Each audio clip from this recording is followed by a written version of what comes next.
situations. That night, I snuck into Mr. Johnson's house. He had 2 little children, 1 girl and 1 boy. I went to each of their rooms and chloroformed them. If I made any mistakes, it was game over. However, I was meticulous enough to make it out of the house with both children passed out, and surprisingly, the dog too. It was very friendly and did not bark at all. I simply picked it up and took it away. I threw the 2 children and the dog in the trunk of my car.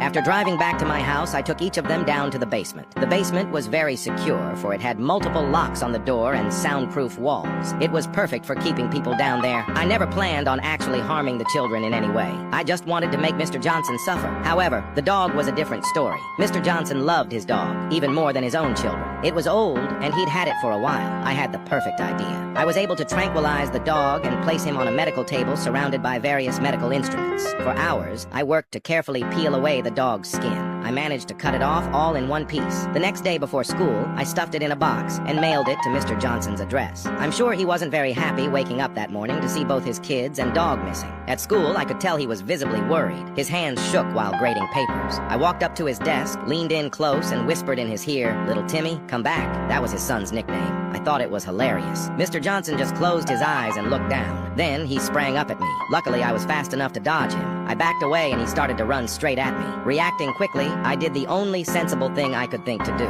I pulled out my fully automatic M16 rifle, letting off an entire magazine into his face. He was unrecognizable, and being the most hated teacher in the school, students cheered. I was sent to court, but it was ruled self-defense. I guess he should have just let me use the bathroom lol.